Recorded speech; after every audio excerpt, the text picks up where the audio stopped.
Welcome, dear neighbor and your colleagues, to this video record about difficult airway management that I will present together with my colleagues Rai Vondenhoff and Nicole Custers from EDU-line. In this film shoot, video record, we will show a number of some important steps regarding the difficult airway or intubation for the adult patient and also the little child. We will incorporate the latest guideline from the ASA, American Society of Anesthesiology, into this record. According to the ASA definition, a difficult airway is based on either the ability to ventilate or the ability to intubate. We will go through the different steps regarding the 4 plans, and that means Plan A, B, C, and Plan D. Unfortunately, we have no fiber optic instrument, but we will show the needle cricotomy with jet ventilation through the Frantrain and the E-Fona, and that means front of neck access through a endotracheal tube with normal mechanical ventilation. We will use also the video laryngoscope of Endomed Medical, but if we go to this procedure, then it is important to realize first walk before you can run. And that is to achieve enough apnea oxygenation, nitrogen washout with optimal mask ventilation together with the right technique, the right position for the right patient. Remember, ventilation take always priority over intubation if saturation is not enough. We will show adequate mask ventilation with the right size of the mask, the right sealing, and also the right position. We will make it possible for the adult patient and also the little child. Most intubations are performed with the patient in supine position. A semi-recumbent position is also to prefer, especially for the obese patients. In a small child, we choose a neutral position with the help of padding, and the older child we choose for a sniffing position. We will subtitle this video record in English, so you can follow and understand the shoots in a right way. Dear neighbor, I sincerely hope you find our video record about airway management useful. And if you have any more questions, please feel free to contact me. Mask ventilation with 100% oxygen should begin as soon as possible if saturation is not acceptable. If difficulty is encountered, the airway position should be optimized. Oropharyngeal airways should be considered and must be inserted correctly, with the right size. Ventilate gentle with small tidals, a higher frequency, and a low inspiratory pressure with a PEEP of 5 cm H20 to minimize gastric distension as much as possible, lowest effective pressure. Pre-oxygenation increases oxygen reserve, delay the onset of hypoxia, and allows more time for laryngoscopy and airway rescue should intubation fail. Every attempt at laryngoscopy should be carried out with optimal conditions because every attempt can cause airway trauma and is associated with a SICO situation and poor outcome. Every attempt should be as short as possible, not longer than 30 seconds. If difficulty is encountered, help should be summoned early. If the first attempt is not successful, think about what should be improved, position, and other intubating device/blade, bougie/stylet, external laryngeal manipulation, burp technique, or videolaryngoscope. At this first attempt with the conventional direct laryngoscope, you can see that view on the glottis is not 100%, POGO score equals percentage of glottic opening, but only less than 50% or a Cormac-Lehane grade of 3. So we use the videolaryngoscope, endomed medical, in the second attempt, and this we can also combine with a gum elastic bougie, as we shall show in other film shoots.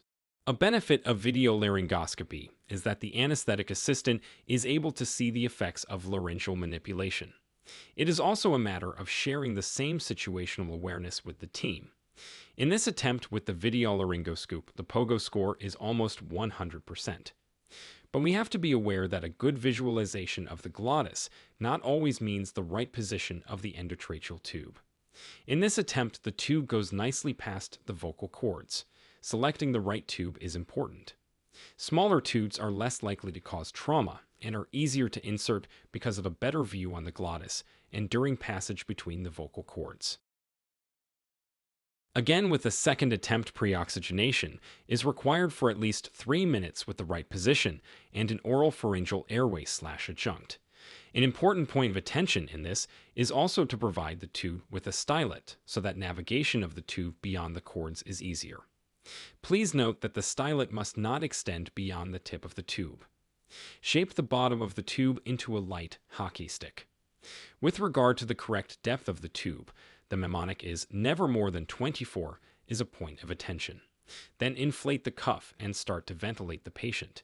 Cuff pressure control comes afterwards. Ventilate the patient gentle and look to the chest excursions and the stomach.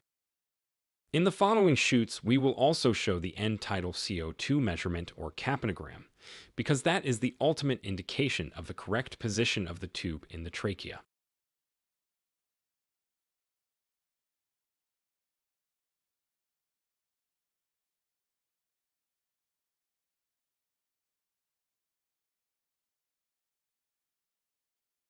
Then we must adequately secure the tube with tube tape. It is appropriate to do this while the patient is being ventilated. Refer to the method. You don't have to disconnect the patient from the ventilator. There are other fixation options, such as the Anchor vest, but that often depends on the ICU or emergency department. For children, we still use the plaster method, which is effective, especially in small children, where displacement of the tube can immediately cause problems.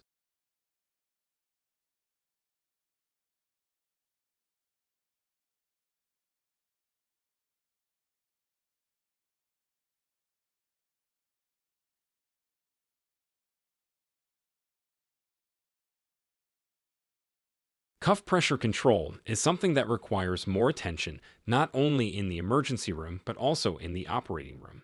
Excessively high cuff pressures can lead to capillary hypoperfusion, posing a potential risk of epithelial damage and subglottic stenosis. I once experienced this with a small child. Always aim for the minimum occlusion volume that just prevents leakage. This facilitates adequate, leak-free positive pressure ventilation. Always adjust the current value with a syringe, keeping it below 25 to 30 centimeter H2O/water. Initially, pressurize the cuff pressure meter above the patient's usual cuff pressure to prevent loss of cuff volume or pressure due to microaspiration. Again, always pay attention to low effective pressures during manual ventilation using a pressure manometer to minimize gastric distension. Then, apply the end-tidal CO2 measurement. The 2022 guidelines emphasize the measurement of exhaled carbon dioxide, CO2, to verify gas exchange during airway management. While oxygen hemoglobin saturation has long been a standard ASA monitor, it is not suitable for monitoring airway patency. Oxygen supplied from the reservoir of a pre-oxygenated lung may persist long after an airway has become non-patent. Traditionally, oxygen saturation has been considered the measure of adequacy of airway management, and while that is true, oxygen saturation primarily reflects homeostasis, not the patency of the airway. End-tidal CO2 is indicative of an obstructed airway and provides an immediate indicator. Next, connect the patient to the ventilator.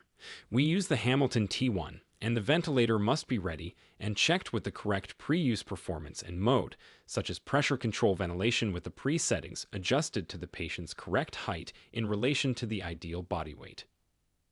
First, set the alarms within a reasonable range to prevent excessive noise and stress.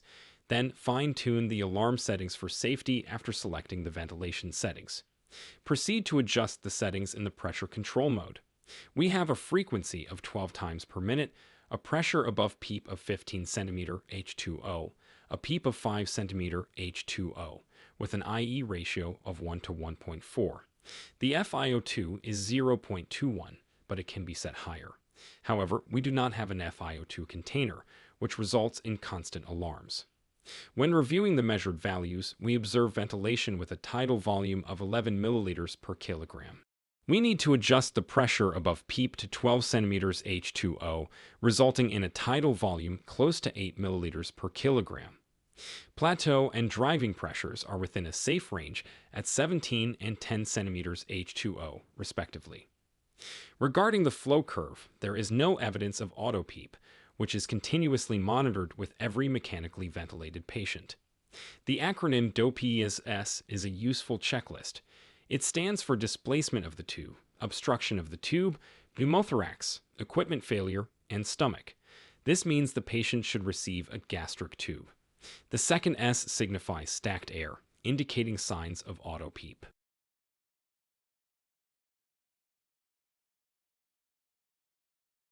Then we proceed to Plan B, backup plan, which involves the insertion of a laryngeal mask or supraglottic airway device. In this guideline, the emphasis of Plan B is on maintaining oxygenation using a supraglottic airway device, SAD. Successfully placing a SAD allows for a pause to assess whether the patient is waking up, consider another attempt at intubation, or in rare cases, proceed directly to a cricothyroidotomy or emergency front of neck access, HIFONA, action. Competence and expertise in inserting any SAD require training and practice. Second-generation SADs should be used because they have a separate access for a gastric tube. Be aware that repeated attempts at inserting an SAD increase the likelihood of airway trauma and may delay the decision to accept failure and move to an alternative technique to maintain oxygenation. Even supraglottic airways can fail. If effective oxygenation has not been established after 3 attempts, Plan C should be implemented. Effective pre-oxygenation is repeated using an oropharyngeal tube, followed by intubation using a gum elastic bougie. Intubation is performed using a conventional direct laryngoscope with a McIntosh blade size 4. The gum elastic bougie is commonly used to facilitate tracheal intubation when a Cormac-Lehane grade 2 or 3 view of the larynx is observed during direct laryngoscopy. It can also be helpful during videolaryngoscopy. Blind bougie insertion is not recommended due to the association with airway trauma.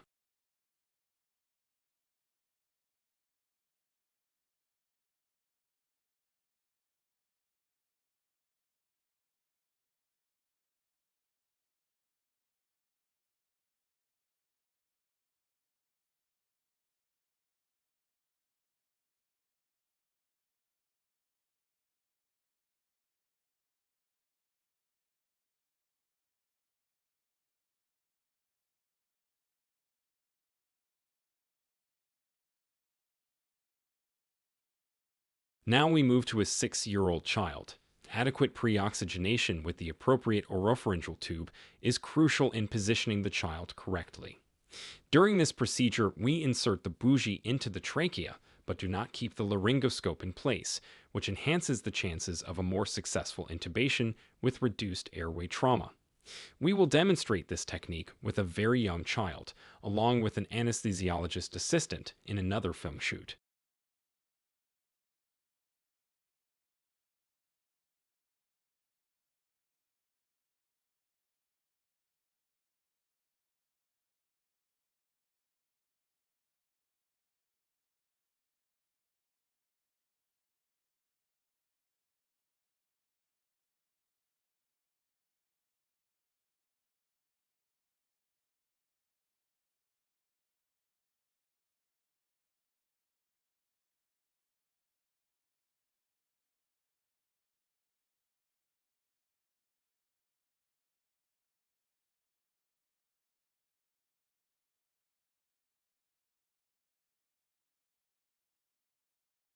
After a successful intubation, the child is placed on the ventilator with the appropriate settings.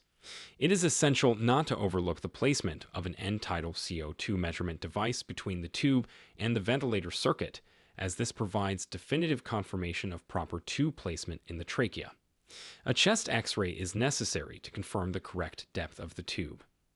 The child is ventilated in the pressure control mode. After adjusting the alarm settings, significant leakage is observed, indicating ineffective leak ventilation. This could result from a cuff leak. In such cases, the tube may be reinserted using a bougie, and the tube with the defective cuff should be removed and replaced with a new one. This underscores the importance of regularly monitoring the cuff of the tube.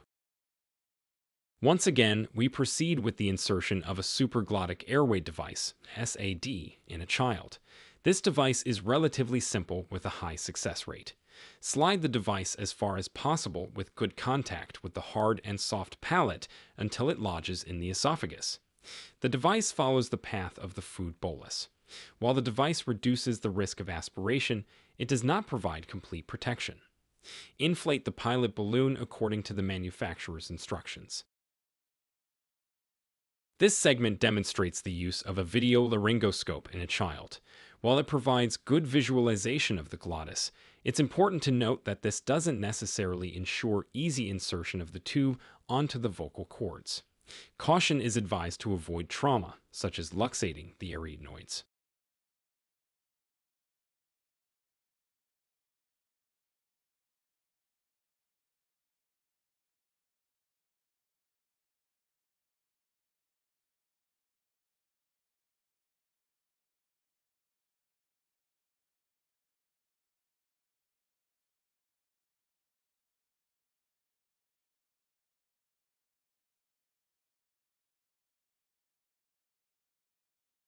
Next, we demonstrate mask ventilation of a small baby using the appropriate oropharyngeal tube. Although it may appear slightly large, it is still the correct size relative to this baby doll. Proper mask ventilation follows, ensuring the tube is in the correct position with padding and a small resuscitator, hand bag, as well as PEEP and a pressure valve, along with a pressure manometer, all in relation to adequate pre-oxygenation. The child is then intubated using a conventional pediatric laryngoscope with a straight Miller blade. The larynx in children is situated higher up and more forward, with a larger, flabby epiglottis that can cover the glottis. This requires a straight blade to obtain a sufficient view of the glottis. We now demonstrate the use of a video laryngoscope as well, although the one used is actually too large for this baby doll. Nonetheless, it provides a good view of the glottis. Due to the relatively large tongue in relation to the mouth, the laryngeal blade must be inserted into the mouth on the right lateral side. Finally, we also demonstrate the insertion of the laryngeal mass with the correct size for this baby.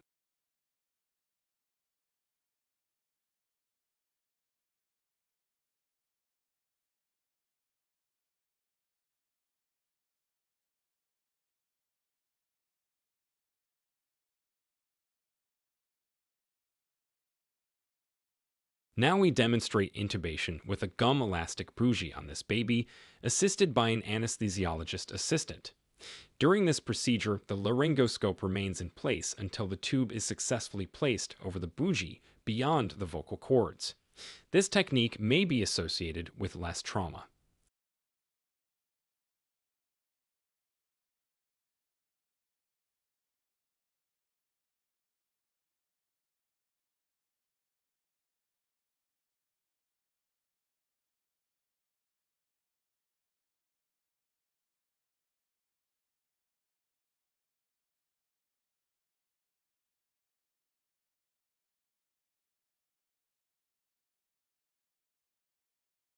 Afterwards, the child is placed on the ventilator with the appropriate settings in pressure control mode. The settings include a frequency of 40 times per minute, an IE ratio of 1 to 1.1, an inspiratory pressure above PEEP of 23 cm H2O, and a PEEP of 5 cm H2O.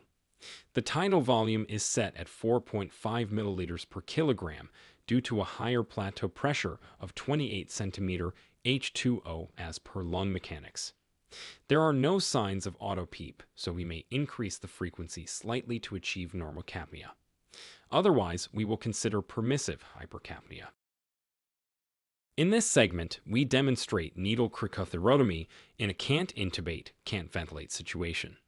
When faced with this scenario, it's crucial to open the airway. The first technique we employ is needle cricothyrotomy. The sniffing position commonly used in routine airway management is inadequate for this technique. Instead, we must opt for neck extension. In an emergency, this can be achieved by placing a pillow under the shoulders to tilt the head backward. Next, we need to locate the correct insertion point for the needle. This is accomplished using the laryngeal handshake technique to identify the laryngeal anatomy. Stabilize the larynx with the left hand and use the left index finger to palpate and identify the cricothyroid membrane. Then insert the appropriately sized needle through the membrane into the trachea using the right hand. If the resistance promptly disappears, it indicates successful insertion into the trachea. We can verify this by aspirating air using a syringe.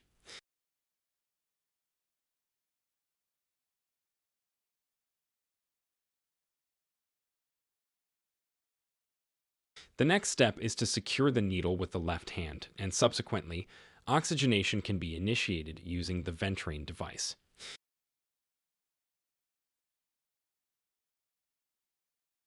It's essential to perform inspiration and expiration accurately to prevent hyperinflation.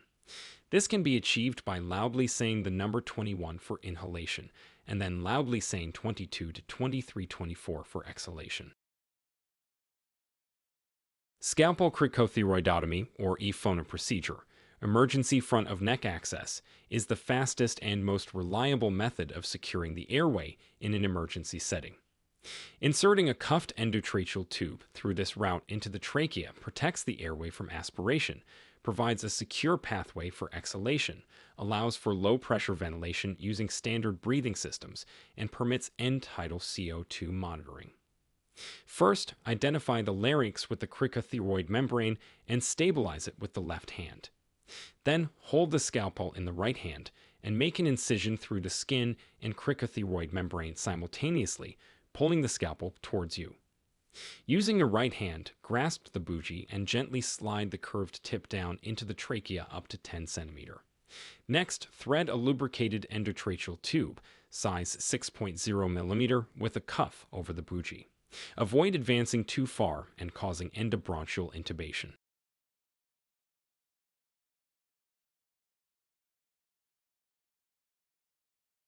Inflate the cuff to seal the airway, confirm ventilation, and secure the tube in place. As you observed, we oxygenated the patient using an oxygen mask during this procedure, but this could also be done using a high-flow nasal cannula, HFNC, oxygen system, which is increasingly being utilized. We can then begin with the ventilation bag through the endotracheal tube at a normal frequency. In this section, I want to revisit the insertion of the endotracheal tube with a stylet. A stylet is necessary to guide the tube through the vocal cords, and it's important to ensure that the tip of the stylet never passes the tip of the tube. Always shape the distal end of the tube into a slight curve resembling a hockey stick. This facilitates better navigation of the tube to the vocal cords. Additionally, always check the cuff for leaks. We now also use cuffed tubes in small children to ensure better leak-free ventilation. In this segment, we will once again demonstrate an intubation attempt using a gum elastic bougie in an adult patient. We encourage you to observe closely and note any differences in this procedure compared to the same method used with a small baby. Despite using a direct conventional laryngoscope instead of a video laryngoscope, there are notable differences in our approach. We now utilize the Yankauer to suction out secretions for a clearer view. This instrument must always be readily available. In this film shoot, we emphasize the importance of securing the endotracheal tube firmly before removing the bougie. This is a crucial point to note.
Now we are demonstrating the use of fiber optic bronchoscopy to introduce the endotracheal tube through the LNA.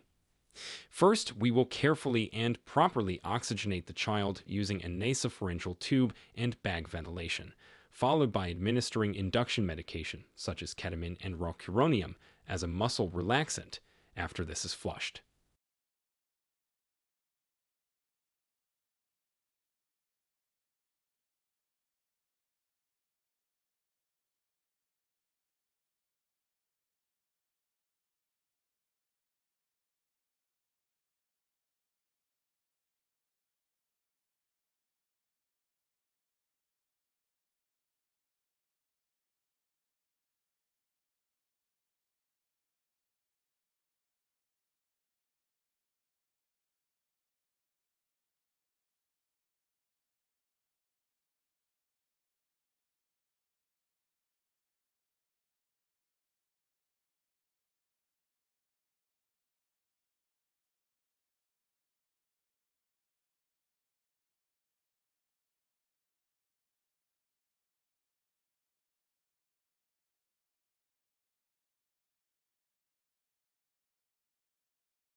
If the child is in a deep plane of anesthesia, we will first insert the LNA.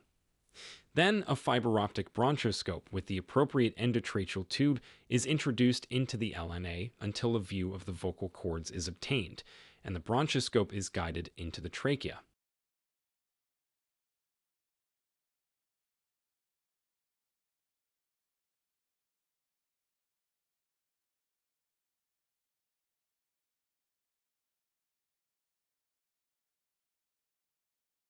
The tracheal tube is then railroaded over the bronchoscope and slid directly into the trachea.